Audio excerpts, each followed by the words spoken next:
ఆయన్ని ఆలయం నుంచి బహిష్కరిస్తారు, ఏ కార్యక్రమం కూడా చేయనివ్వరు. ఆ బాధ తట్టుకోలేక ప్రతినిత్యం నేను చేసుకునేటువంటి రంగడికి చేసేటువంటి కార్యక్రమాలన్నీ ఇలా ఆగిపోయాయే, నా జీవితం వ్యర్థమైపోయింది నేను బాధపడితే ఆ రంగనాథ స్వామి ఆయన కళలో కనిపించి నువ్వు నన్ను స్తుతిస్తే నేను నిన్ను నాలో ఐక్యం చేసుకుంటాను అని చెప్తాడు ఆయన. అప్పుడు ఆయన ఆలోచించి ఈ యొక్క 100 శ్లోకాలని రచిస్తారు. ఈ 100 శ్లోకాల్లో కూడా మనకి కావలసినవన్నీ కూడా ఉంటాయి ఇందులో. విద్య, ఉద్యోగం, వ్యాపారం, సంతానం, ఆరోగ్యం, ఇలాగా మొత్తం 100 రకాల ఉపయోగాలు మనకి ఆ యొక్క శ్లోకాల్లో ఒక్కొక్క శ్లోకంలో ఒక్కొక్కటి ఇచ్చారనమాట. దీన్ని ఏంటంటే వర్ణనము అంటారు. అక్షవర్ణనం, జ్వాలావర్ణనం, పురుషవర్ణనం అని చెప్పి మొత్తం 6 వర్ణాలుగా విభజించారనమాట. మీరు ఇక్కడ సుదర్శన చక్రం ఉంది గమనించండి. ఇక్కడ ఆయన సుదర్శనమూర్తి. ఆయన ఎలా ఉంటాడంటే షోడశ బాహువులు. షోడశం అంటే 16. ఆయన 16 చేతులతో ఉంటారు. ఆయన సుదర్శనమూర్తి 16 చేతుల్లోని అటు 8 ఇటు 8 చేతుల్లో మొత్తం 16 ఆయుధాలు పట్టుకుని ఉంటాడు ఆయన సుదర్శన చక్రంలో.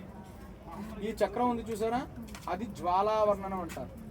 ఈ పైన జ్వాల వస్తుంది చూసారా, మంటలు వస్తున్నట్టుగా ఉంటుంది, అది అక్షవర్ణనం అంటారు అన్నమాట.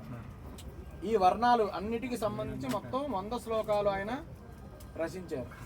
మనందరికీ తెలిసింది ఏంటంటే నరసింహస్వామి చాలా ఉగ్ర స్వరూపం అని మనకు తెలుసు. కానీ ఆయన కన్నా కూడా ఉగ్రమైనటువంటి స్వరూపం ఎవరిదంటే సుదర్శన స్వామిదే. మరి ఆయన్ని శాంతింప చెయ్యాలి. ఎవరిని? సుదర్శన పెరుమాళని శాంతించాలి. మరి ఆయన శాంతించాలంటే ఎవరు వచ్చారట ఆయన శాంతపరచడానికి? ఎవరున్నారు వెనకాల? నరసింహస్వామి.